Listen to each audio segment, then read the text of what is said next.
The following is a conversation with Sami Steigmann, a Holocaust survivor, a witness to the darkest depths of human cruelty, and somehow a beacon of its greatest light. I wonder how much of our humanity is forged in the moments when everything else is taken away. How does one endure the unthinkable and emerge not with a heart full of shadows, but with a message of hope, of relentless positivity, and of the power of forgiveness? Sammy's life is a testament to the fact that while we cannot always choose what happens to us, we have the ultimate freedom to choose who we become in the aftermath. Today, we explore the strength required to turn history into hope.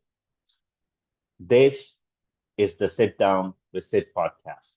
And now, here is my conversation with Sami Steigmann.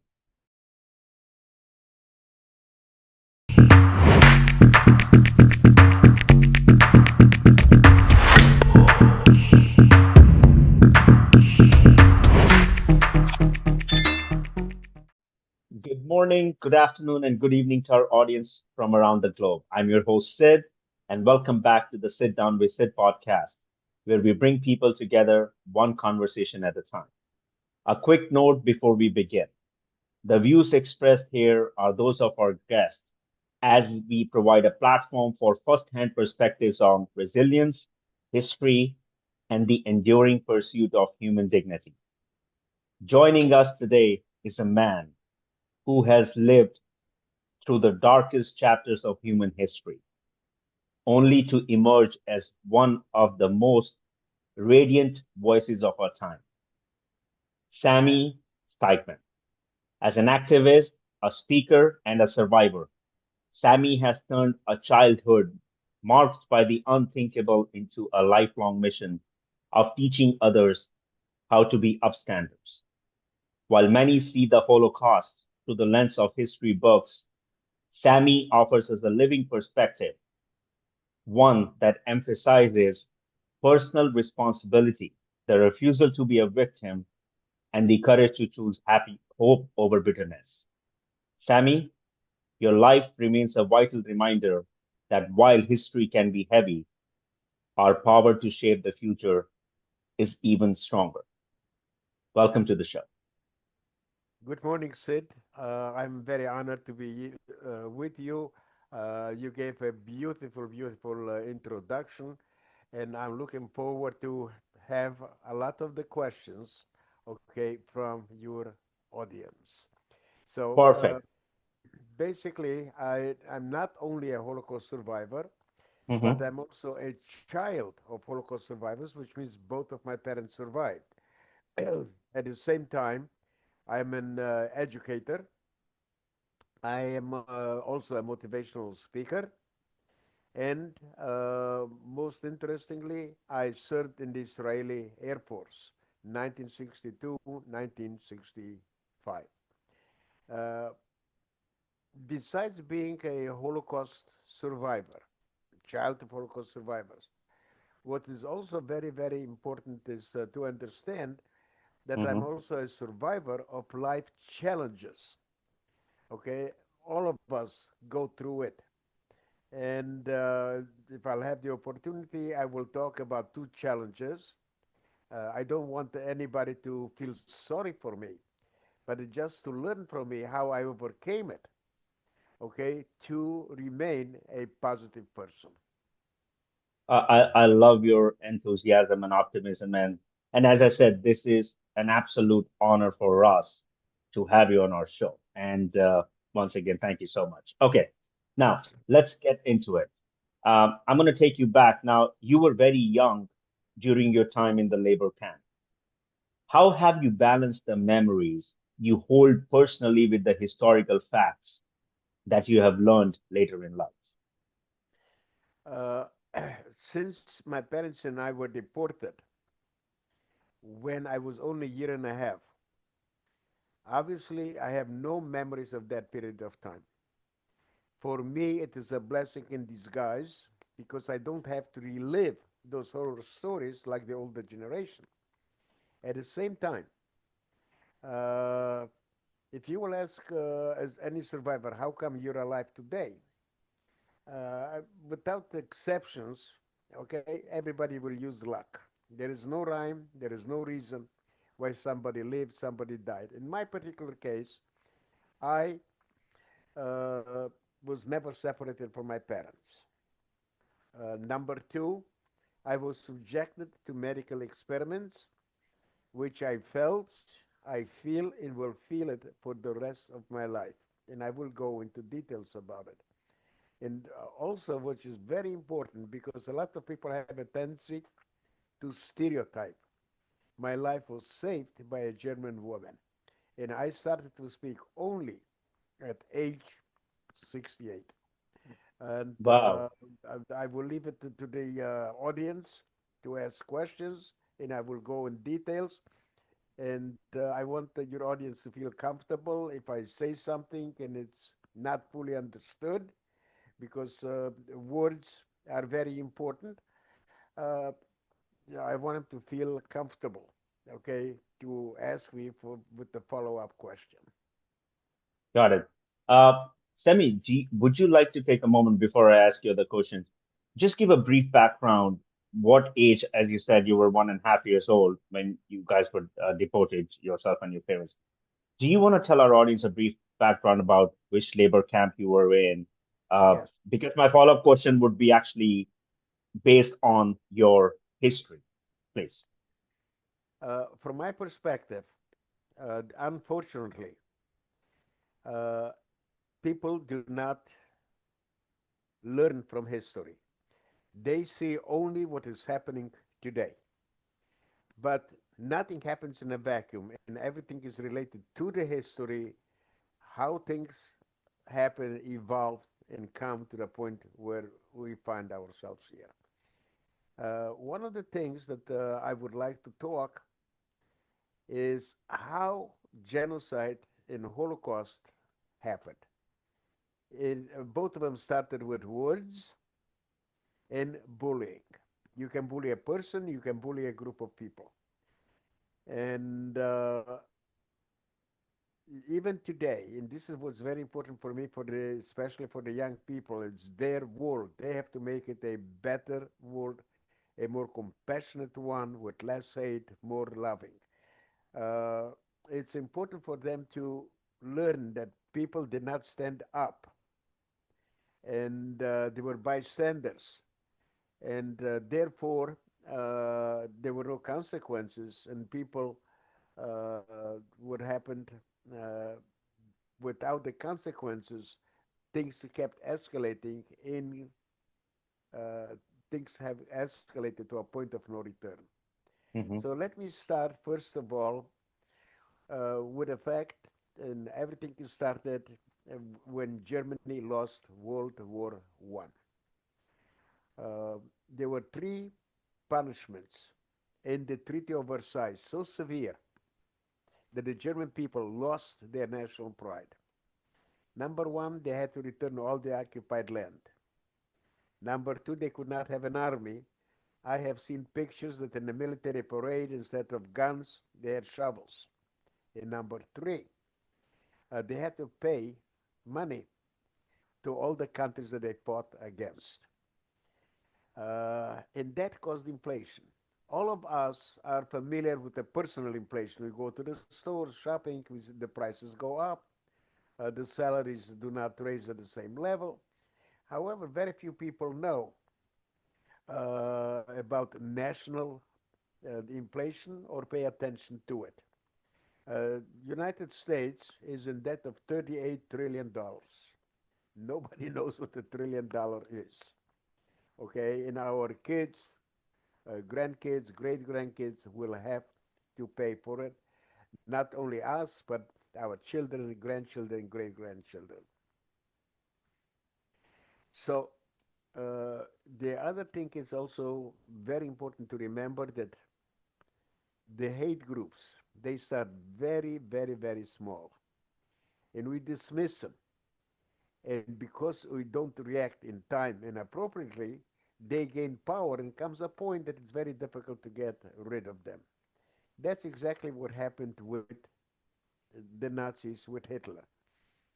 Everybody dismissed him. He's a nobody. People forgot that he was a mesmerizing speaker, okay, and through propaganda in 1932, he was able to convince the German people that he is the answer to the dire consequences that they suffered. And Mhm. he got 30% of the German vote.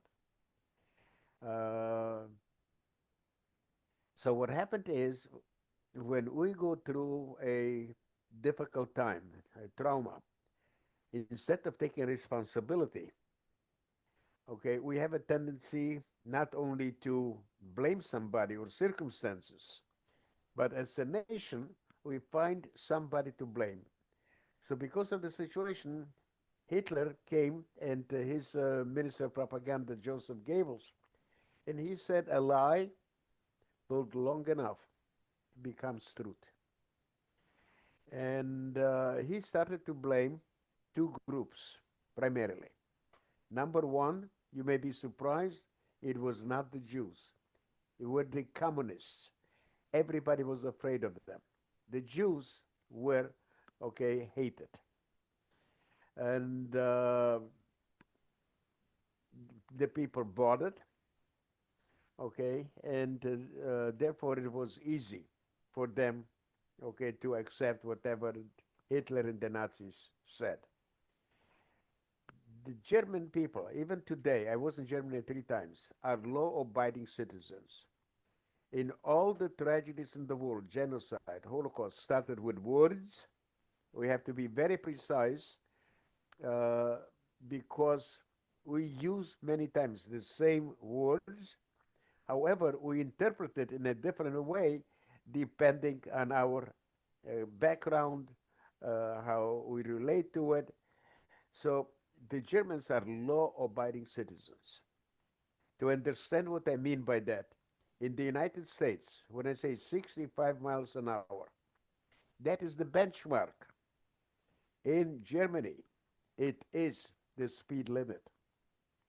So uh, Hitler's initial goal was not to murder the Jews.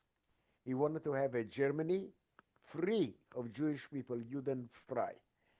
And okay, why would the Jews leave? They were assimilated. They were proud Germans. They fought for Germany in World War One. They lived there for centuries.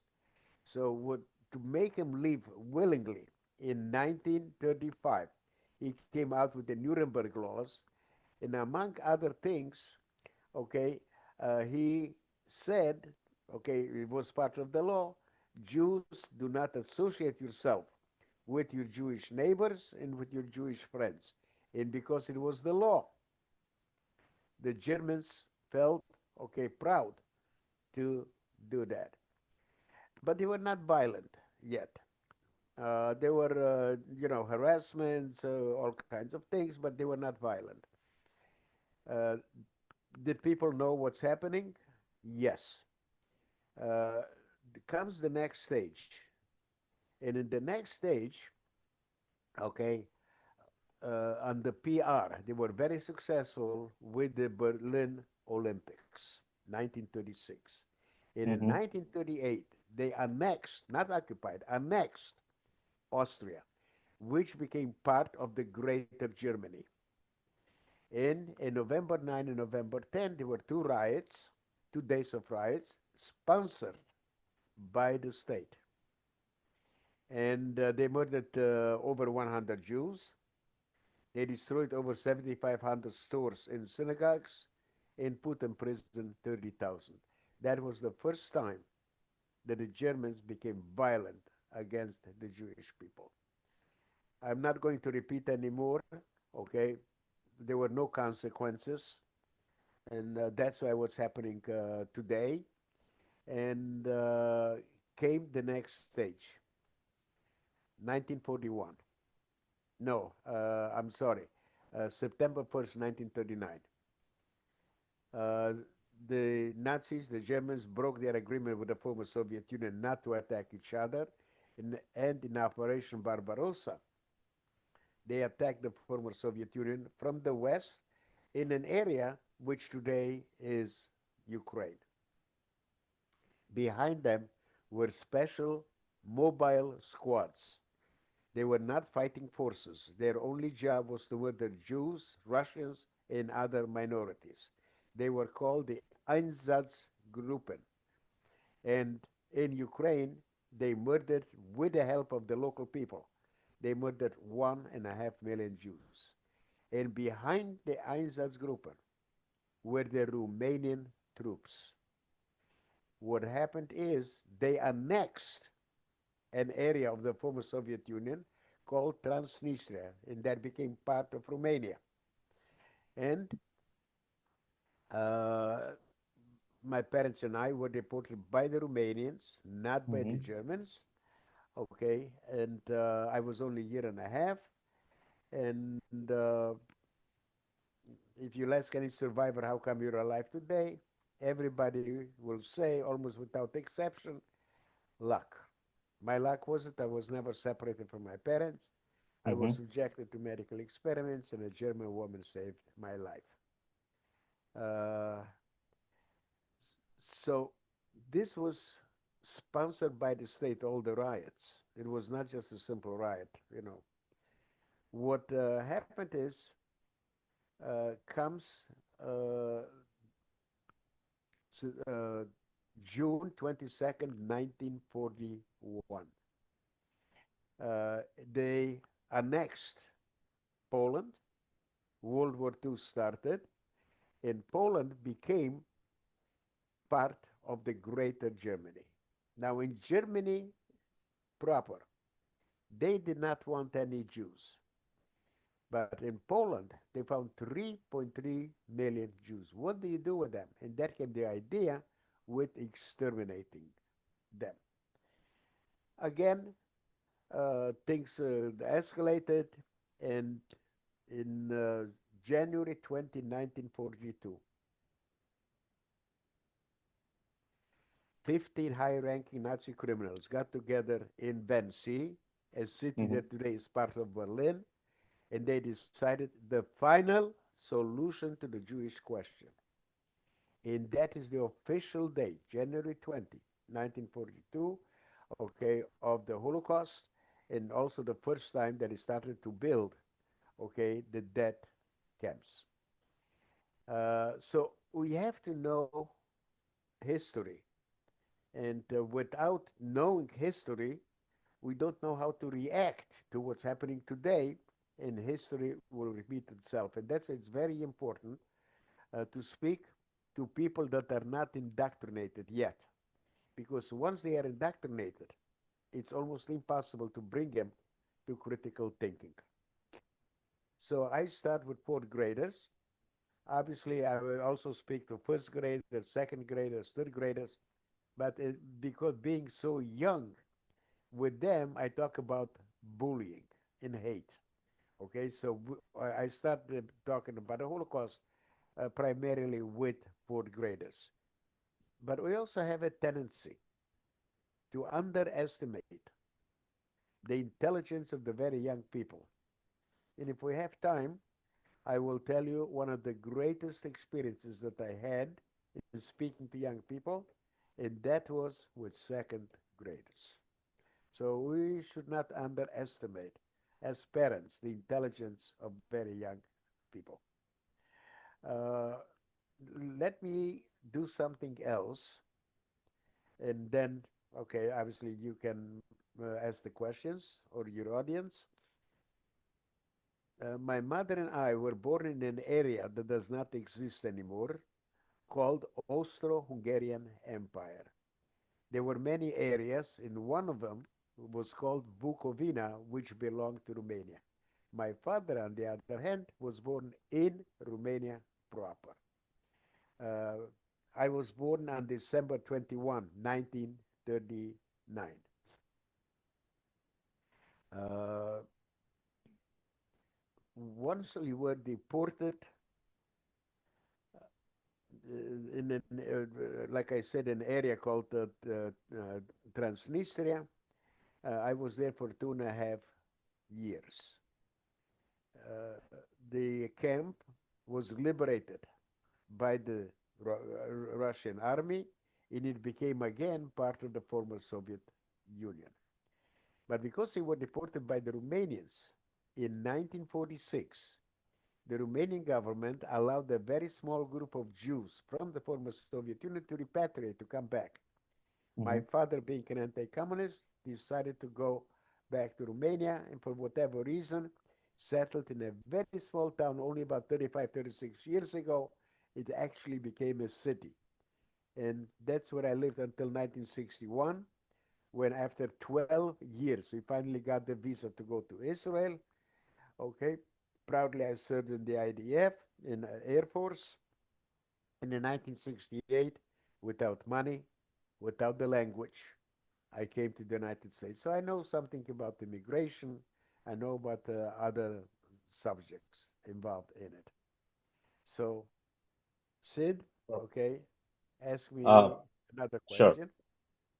First of all, thank you for sharing the background, the history, especially with the younger generation, because as you said, it is very understand to important the point of origin, how this all originated. Because if you don't know the history, you will not understand what's happening, like why it happened and what can happen, or how the past folded into the future. So thank you so much.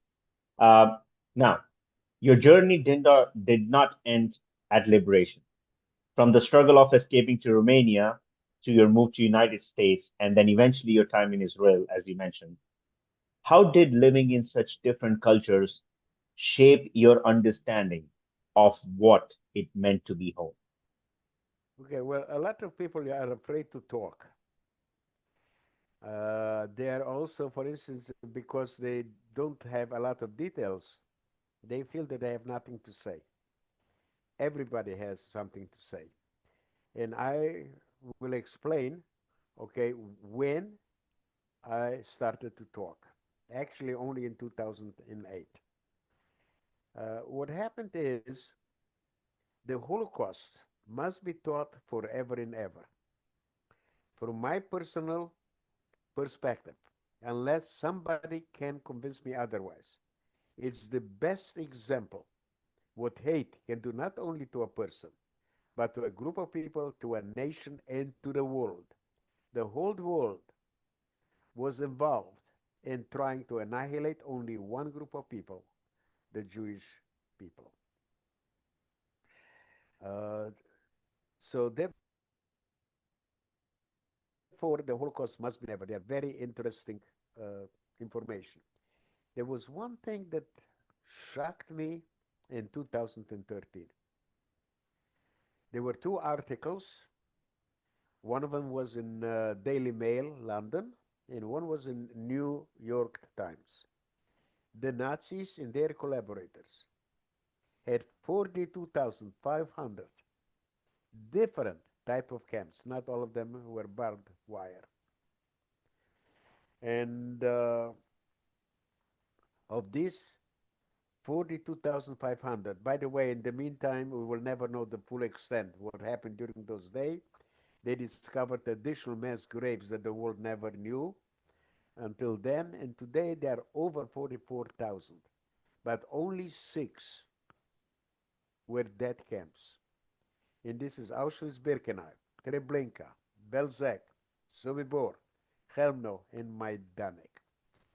And the other thing that is also interesting, the Holocaust is not a Jewish issue. It is a universal humanitarian issue. And that's why we have to talk, and it encompasses everything you can talk about it. Okay, prejudice, okay, bullying, bigotry, Jew hatred, hate, racism. It can, okay, it also involves art, literature, okay, social studies, everything else, medicine. So we have to, talk about it because there's no other type of hate, genocide that encompasses all of these forms. The other thing is that I like to talk is about hate. Uh, People use the word anti-Semitism, but we have to change the narrative. And we can change it only by repeating and saying it over and over and over. I do not like the word anti Semitism because this can be interpreted as another form of hate. However, Jew hatred is 4,000 years old. It, depending on the technology, it took different forms. It started initially with religion, then it came economically, it evolved with other things, and today it's Israel and okay Zionism. And people, instead of learning from history, they use slogans, and they use it so often in everybody else that it becomes the norm, and we have to change it. So it's very difficult, but we have to say the word Jew hatred because that is very specific. It's not another form of hate. It's very specific only to one group of people. And we have to be very exact with the words that we are using. So Okay. in okay, so in 1946, I think I mentioned that to you. Okay, because my father was born in Romania proper. Okay, I grew up in Romania. Did I know Jew hatred? Did I know persecution? Yes. Okay. But in Romania, in my time, uh, there was no social promotion. So if you failed one course, they give you another chance to pass it. If you fail the second time, you would not be promoted to the next grade. You would have to redo the same grade the full year because you failed one course. And what happened is I grew up religiously the Orthodox way. And in that small town, there were people like me, religious, but there were also kids that were not religious. And I had a teacher that she wanted me to write on Saturday or to do some work. And I said, I'm religious, I'm not going to do it. So I was threatened that I will not be promoted. But being very proud of who I am, of my religion, of my heritage, I said no. And eventually, through pressure and everything else, I was given a passing grade and I moved on. Uh, the other thing is that I want to tell people is to be uh, victimized is universal.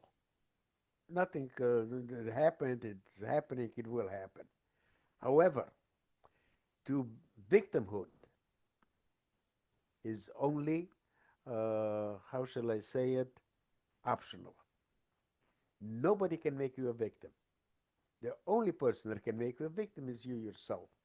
And with everything that I went through in life, I have never felt like a victim. I took responsibility. Okay, there are certain things that it happens, nothing you can do about it. But whenever I tell, especially to the young people, I am not what happened to me. The Holocaust does not identify me. The fact that I was homeless and I live under the poverty line in the most expensive city in the country does not identify me. The fact that I cannot talk to my son and grandchildren does not identify me. What identifies me and everybody else is what you do. So, for instance, in your particular case, forget about the financial success, the traveling that you do, okay, your family, children. What you do is what identifies you, and that will be your legacy, and that is my legacy. The other thing that I tell the young people, this is the only country in the world, unless somebody can correct me, that we identify ourselves by our heritage. You know, they say Irish American, Jewish American, Afro American. And I said that is totally incorrect because subliminally that means that one group is inferior or superior to the other groups. It divides. I say one thing. When I lived in Romania, I adapted to the Romanian culture and I became Romanian. In Israel, I adapted to the Israeli culture. I became Israeli. I live here, so I am an American, but a very proud Jew. So when we use Americans, okay, that unites. We are one nation under God. Since we have to be proud, and I suggest to all of the young people to be proud of their heritage. We are American, yes, but very proud, and we have to teach our children and grandchildren about our heritage. Hmm. So, Sami, you lived in Romania, you moved to Israel, you served in the IDF, you came to United States, spent few years here, then you actually moved back to Israel again, and then After my finally, divorce, yes, yes, and then finally, out of the blue, you just came back to New York City, if I'm not mistaken, late 1980s, and you finally called New York City your home. yes. Uh, Now, interestingly enough, okay, it's not out of the blue. It was my mother. oh, okay. My father was an orphan of both of his parents. My grandfather died before he was born, and in those days, with very few exceptions, only the men provided for the family. Unable to take care of 8 children, no income, she decided to take the two youngest one and commit suicide. A stranger saved the children, but my grandmother did commit suicide. So my father grew up in an orphanage in Vienna, Austria. And at age 13, okay, he couldn't stay any longer. So he had to learn to take care of himself. And that helped him during the war. It helped him after the war when there was not enough food to feed the population. And my father knew how to provide for the family. My mother, on the other hand, was an uneducated woman. My grandfather had a store, did not allow her to go to school. She had to stay home, help provide for the family. She was also abused by her stepmother, but boy, did she have a heart of gold. And, you know, I'm sure that from your personal experience, okay, our parents put restrictions on us. So there are times that we don't like them. And I tell the young people, you may not like them, but in your entire life, there will be nobody else that will love you more than your own parents. They are willing to give up their lives for you. So I tell them, you don't have to like him, but love him.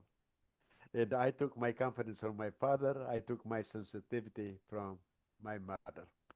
And I came to the United States because of my mother. Okay. Great. If you want, I can tell you more about it. Please, if you feel like it, if Sure. you feel it's relevant, please go for it. From my father's side, from 42 people, only two survived. Obviously, my father and one of my uncles. Like other survivors, my father talked about the fact that we were in a labor camp Hmm. without going into details, and he felt guilty. How come he was not saving anybody? Obviously, he couldn't, but the guilt feeling was there. And what happened is I was 28 years old.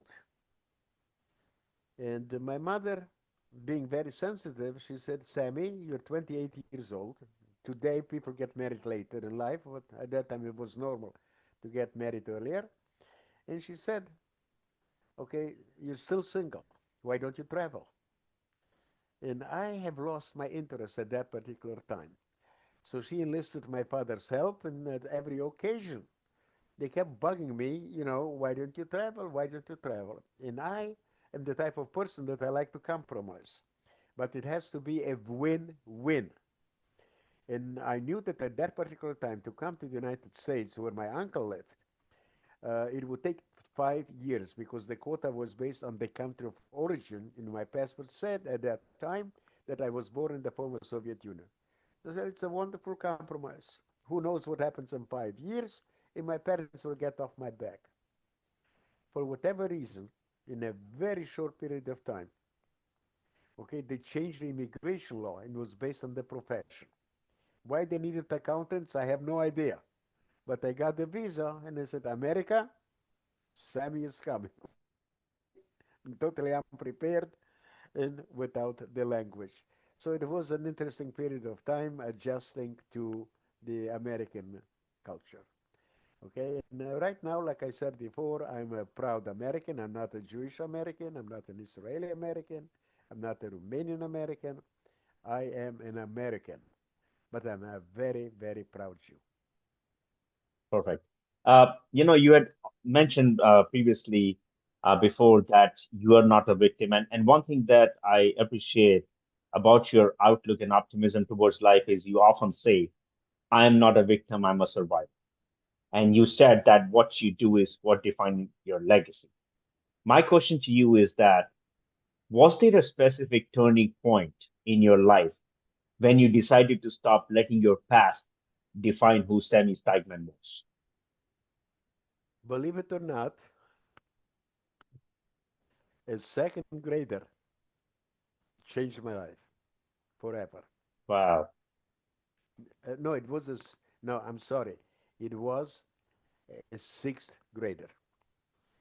For 63 years, I felt I don't belong to the Holocaust survivors because I did not know anything about it. The Holocaust survivors wanted the children to have a normal childhood, so they did not want to Mhm. burden them with those horror stories.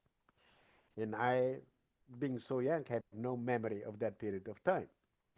At the same time, okay, what happened is uh, in the Holocaust Museum in Washington, D.C.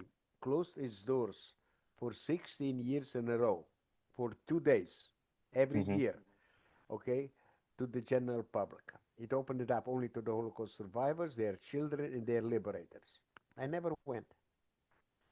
Meant to be, and I don't believe in coincidence. I believe that everything is meant for us to be in every stage that we are, whether you know it or not, but later in life you will realize that there was a stepping stone to be where you are today. And what happened is on November 1st and November 2nd of 2003, I decided to go. There were over 8,000 people from all over the world. And at the table where I was sitting, I met a man born in the same city, been in the same camp, the same years, 1941, 1944. He was deported when he was 8 months old. I was a year and a half. That is the difference what your audience is experiencing. This is not history, learning from movies, from books. This is living history. And by meeting him for the first time, I felt I belonged not only to the Holocaust survivors, but also to the children of the Holocaust survivors. Until then, I did not feel that I belonged to the children of the Holocaust survivors because most of the kids were born in DP camps, displaced people. Those were camps liberated by the Allies, Americans, Russians, Brits, Australians. They had to be there for 3 to 5 years under difficult conditions because no country wanted them. But the daily threat of being murdered did not exist. By meeting that particular person, living history, being able to talk to him, I felt that I belonged to both generations. And I decided in 2007 to stop ignoring being a Holocaust survivor. Until then, I Mhm. just ignored it. Yeah, I was in a camp, forget it. And what happened at that particular time is that I decided to join the Holocaust Museum in Manhattan, where I live. Mhm. And in 2008, I got my first assignment to speak to sixth graders. I did not feel that I have a compelling story, but I knew two things. Number one, I know more than the sixth graders. I had to do a lot of research. Number two, I took Nike's slogan, just do it. Again, meant to be. You sent me thank you letters, each one better than the other. Wow. But one sixth grader changed my life because she wrote P.S. Your story was overwhelming, and I promise I'll pass your story to my children. That made me realize that I have something very important that I must share, especially to the young people. And because of a sixth grader, just as much as you, your audience, the children learn from me, I learn a lot from the questions from the young people. So I love to speak to them because I do not underestimate them. Wow, quite fascinating. Um, But now, okay, while I mentioned it, let me tell you about the second graders. sure. In 2009, I was still new in my presentations, talking. I got an assignment to speak to second graders, and I told the teacher I don't know how to speak about such a difficult subject to 8-year-olds. So I said, I'll let them ask me questions and I'll go with the flow. And she said, no, you will give me the full presentation. You will give them. And interestingly enough, they stayed with me for an hour and a half. They asked better questions than the teenagers because their minds were not clogged yet. And they sent me thank you letters. But not thank you for coming to the school. It's the first time I met a survivor. They put in paragraph what they have learned. In Wow. one second grader, each letter was better than the other, but one second grader wrote 4 paragraphs. Finally, and I'm paraphrasing, I don't care what anybody says. You're the best. You're somebody I can trust. You're my hero. You rock. Home run. And that's why I'm saying it's one of the greatest experiences, and never to underestimate their intelligence and their Unbelievable. capacity to understand what you're saying. Wow. Sammy, I know initially you had brought up you were subject to medical experiments. If you feel comfortable, I would like to ask you a question on that. Sure. You said that you felt it, although you did not know what were the experiments, and you said that you have felt it all along your life and you will continue to feel. Yes. Do you have any recollection of what you felt? I know you were very small. And do you mind sharing like what side effects you had and what ailments you've been carrying your life just because of those specific Very experiments? good question. The Holocaust is the most recorded crime in human history. They destroyed a lot of the records. Obviously, the doctors did not come to my parents and tell them this is what we did to your son. So they did not know. I do not know. Uh, my parents came in 1971 to Milwaukee, Wisconsin, where I lived until I got divorced and went back to Israel. After a short walk, when they came to the house, they saw me on the floor, almost unable to move. I was able to hide it from my parents. I'm also very stoic, which means that I will not show on my face, the pain. I will not complain. I will not talk about it. I'm talking right now because I want for you to understand where I was and where I am today, I have to be very open and very honest. But in a normal conversation, when I meet other survivors, after I find out where they were, what happened to them, it's just a regular conversation. We don't talk, don't go into it. So for 31 years, I was able to hide it from my parents. In shock, I don't think he ever intended to tell me. When my father saw me in that situation, unable to move, he mentioned to me that I was subjected to medical experiments. Obviously, did not help me with it, but because of the records, like I said, in 2013 that I found out, that gave me the courage. Did not help me with the pain, but it gave me the courage to ask for compensation. And I had absolutely no proof. Even here in the United States, you will not get a single cent unless you have solid proof. And my father told me that's hearsay. That's not proof. I was homeless. I had no documents. And when I applied on February 8, 2002, okay, I had no witnesses. Everybody was gone, including my parents. So I did it just for me, okay, to say I did it, not expecting anything. To my surprise, 2,002 years later, okay, I got a letter from Germany acknowledging that I was subjected to medical experiments.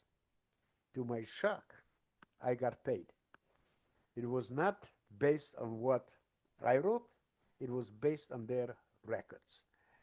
And that gives me the confidence today to speak with it that I was subjected to it.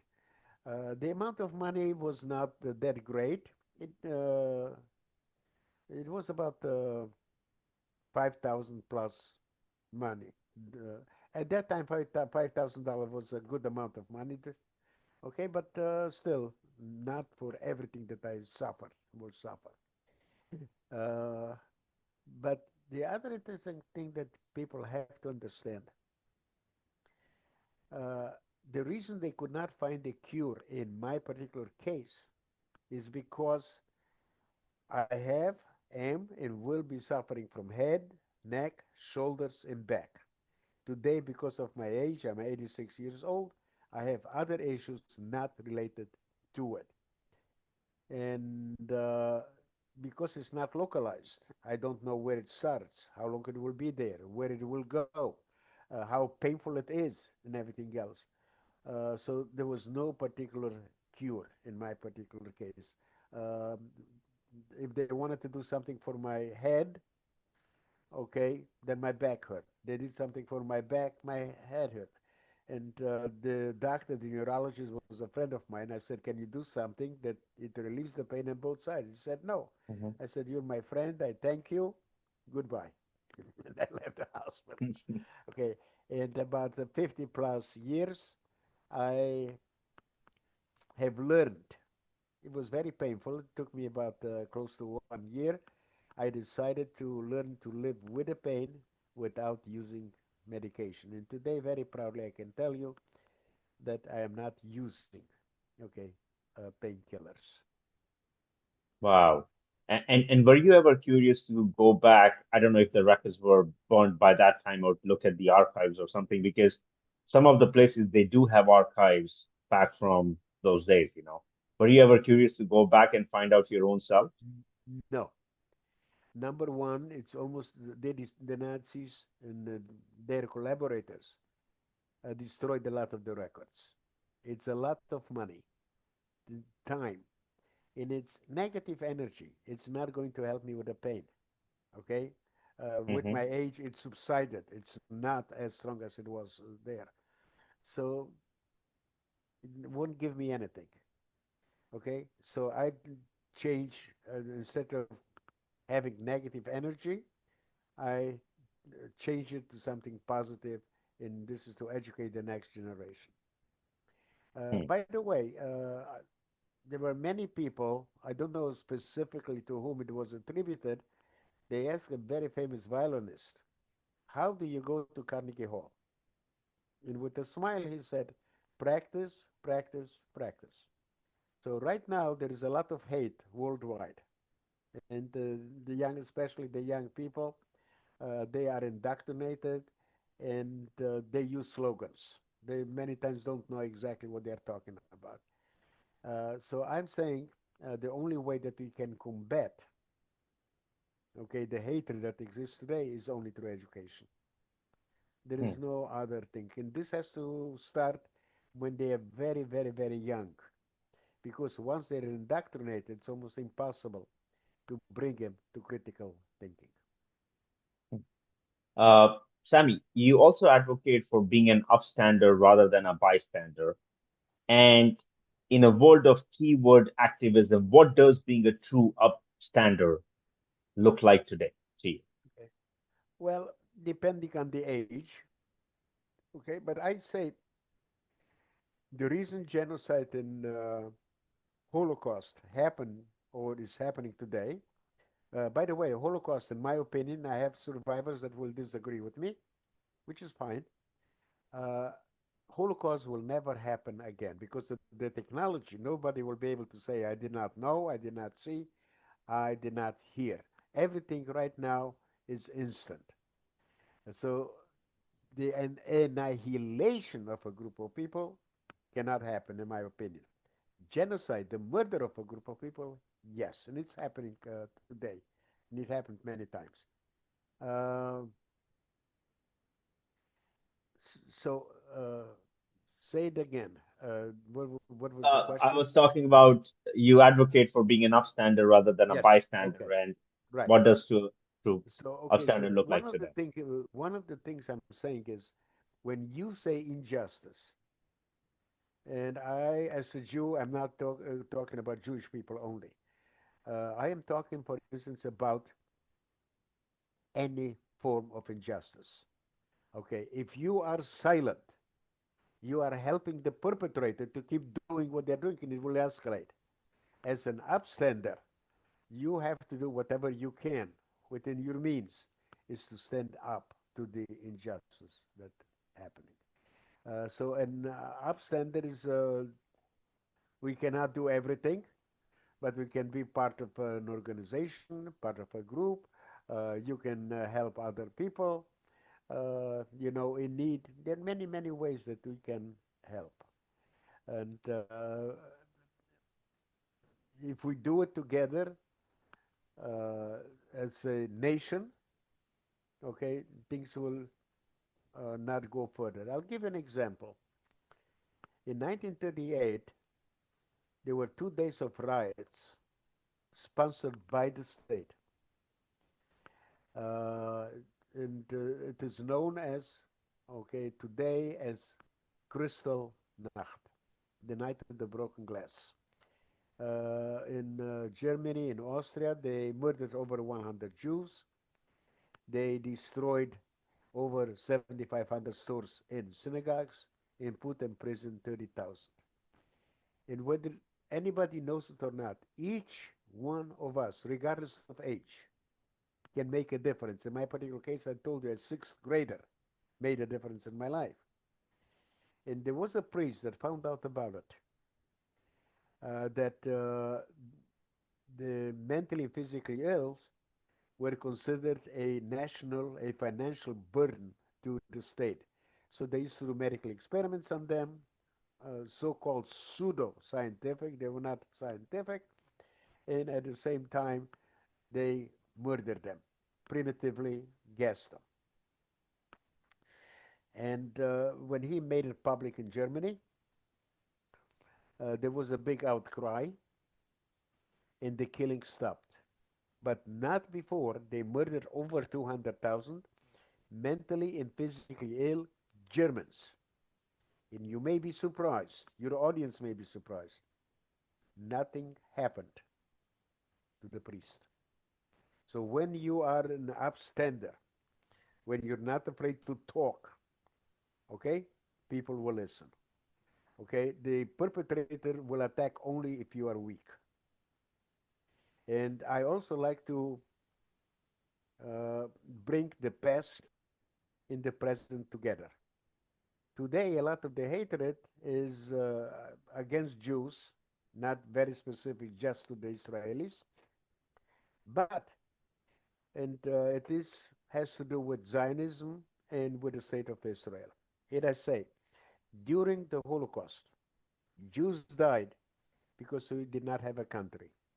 Next month there will be the National Memorial Day, okay, and then we will remember the people that died for us to have a country.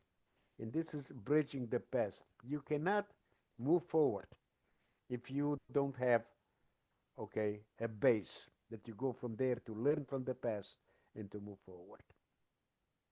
Great. Sammy, does sharing your story over and over again feel like a healing process, or does it feel like a duty or a responsibility for you?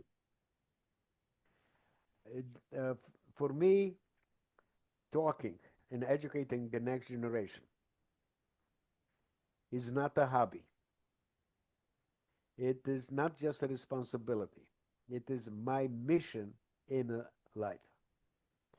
And I have spoken to a lot of people. I can give you an example. Although I started to speak only in 2008, without any hesitation, I can tell you that I spoke to over 300,000 people. I will speak to anybody. I even spoke at the Church of Scientology. They reinvited me, but I have another commitment, so I cannot go. Uh, and this has to be taught to everybody forever and ever. So I am not trying to change anybody. I cannot change anybody. I can change only somebody's perspective. The change must be made by them. And I also say something, being homeless, living under the poverty line. By the way, I do not charge for my presentations. I say to them, I don't have the best of everything, but I make the best of everything I had. And this is a question of mental health. Everything starts the way you think. You think positively, you will use positive words. uh, that you will have a positive attitude, positive experiences, a happier life. You think negatively, that's exactly what's happening. And I like to ask the kids if anybody like me ever felt that they failed. And they say yes. And I tell them that I have never met a successful person that has not failed. And I give them two examples. The only time they will be a failure is that they don't try again. And I give them one of them is I forgot the first name. It's right here, but I forgot it. Di Camillo. She was rejected 473 times until she became successful as a children's book author. And somebody asked Thomas Edison, a reporter, Sir, how does it feel to fail 10,000 times? And with a smile, Edison said, I have never failed. I just realized that my previous experiment did not work. So, what I tell people, okay, you are not a failure as long as you try again and you move forward. So, I do not dwell on the past. Uh, I learn from it. I will not make the same mistake twice and just move forward. The past is gone. There is absolutely nothing you can do about it. Okay. And the Great. other thing is also Hmm. forgiveness, which is very important. To forgive from here, it's easy. But I knew hate from here. That is very difficult to overcome. And today, because I was able to overcome it, I do not hate anybody. I'm incapable to hate. And I do not fight only for the Jews. I fight for anybody else, okay, that goes through hate. So I've been involved with the Uyghur people. If your audience does not know, I will explain it, okay. And I also have been involved with the Hindus that are suffering in Bangladesh. Okay, so I'm speaking for anybody. So it's not just because I'm Jewish. It's only for the Jews. So we have to fight for each other. There's only one race, and that is the human race. And we have to feel responsible not only for ourselves, but for the other people too. Hmm. Very well narrated, Sammy. A few more questions before we wrap this up. We are approaching a time when there will be no living survivors to tell their stories. What is the one thing you're most afraid will be lost when that transition happens? Well, to tell you the truth, I'm not afraid of anything.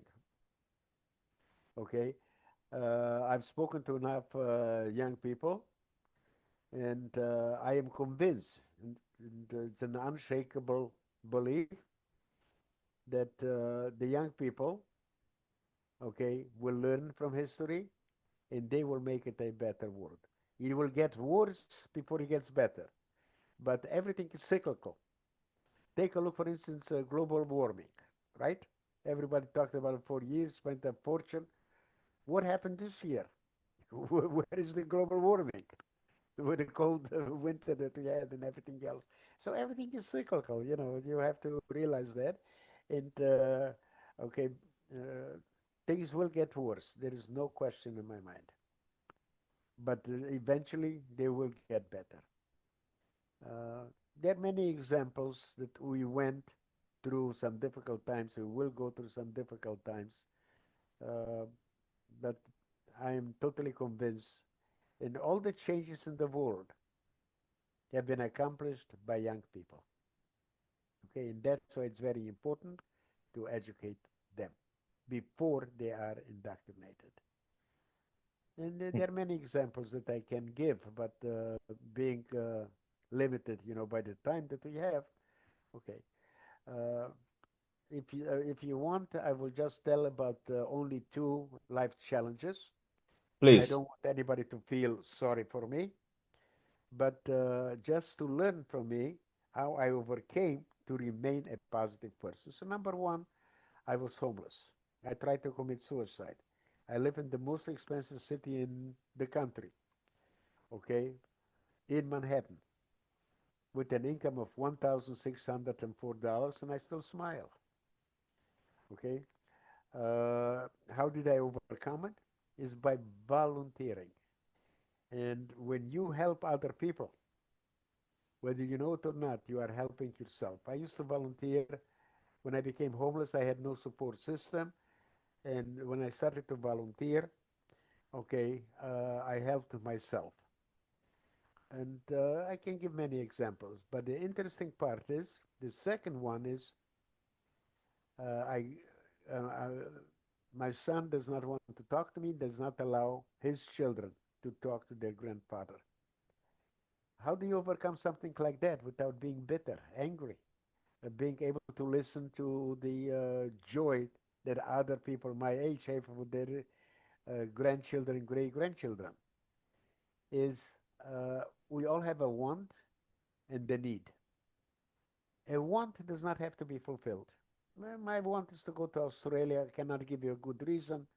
If it happens to be invited to speak there, fine. If not, I can go on the internet and see any city I want. But the need must be fulfilled. My need is to teach and to share. I cannot do it with my son, with my grandchildren. So you, your audience, when I give presentations, they allow me to fulfill that need, and that allows me to move forward. So people react differently to every trauma. So whatever the Holocaust survivors went through, okay, does not compare with the pain that you are suffering when you are going through your own pain. Okay, each one deals with it in a different way. But at the same time, okay, we have to be optimistic and we have to do the best that we can do, okay, to move forward. Do not be stuck in the past. Uh, Another thing, when I'm talking about how we identify ourselves. I told you my identity is what I do. Uh, a lot of people identify themselves by the success they have, financial, traveling, the big house, their profession, in many ways. I had a girlfriend, and when I introduced her to some of my friends, she used to say, "Hi, my name is Anita. I am bipolar. Who cares? Who asked you?" But that was her identity, her illness. And what happened to me, and I have my motto is, and my business card, it says, "I am not what happened to me. I am what I choose to be." Within my means, I choose to be a happy person. In everything that we do, your audience coming to your podcast, you inviting me to speak, it's a choice. No matter what you do, if somebody says something and you decide to be silent, okay, it's a choice. So please make wise choices. Wow, such a powerful statement. Love it. Final question for us today, Sammy, is if this were the only interview someone ever heard of yours, what is the one fundamental truth you want them to walk away with? What I want them to walk away, hopefully, is to be proud of who they are, to be proud of their heritage, to be the best they can be, and to be an upstander. Okay, when you see injustice, do not be silent. Okay, because silence helps the perpetrator, never the person that is hurt. And each one of you has the power to make a difference. And at the same time, okay, do not feel that there is nothing that you can do. And one person, and I gave an example with a sixth grader, can make a difference in somebody's life. And if each one of us will do the little things that they can do to help somebody else to become better, okay, this world will be a much better place, a more loving one with more compassion. Wow. Uh, it is rare to sit across someone who has seen the absolute worst of humanity and respond by offering the absolute best of themselves. Sammy, thank you for the gift of your time, your memory, and your unbreakable spirit. You're a living proof that surviving is only the first step.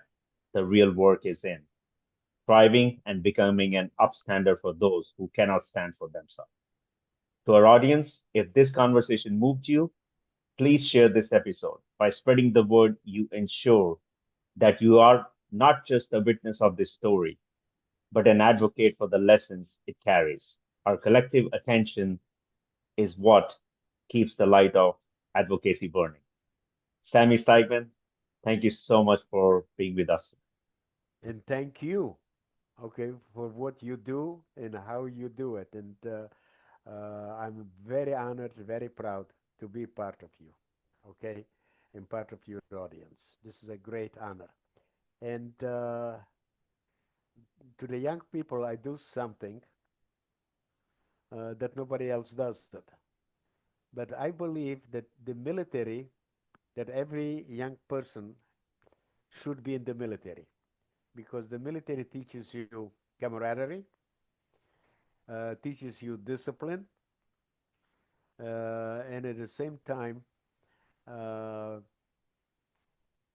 when I finish my presentation, especially to the young people, I love to salute them. And I also try to empower them by saying that you are my hope, you are my future, and I'm going to salute the future leaders of our country. So I like to empower them because a lot of the people, we talk about negatives. Why not be positive? Why not? Okay, I tell them also do not belittle anybody. When you belittle somebody, it's not a reflection of who they are, it's a reflection of who you are. So always try to lift up other people that are not as successful, as good as you are. And it's not always about money.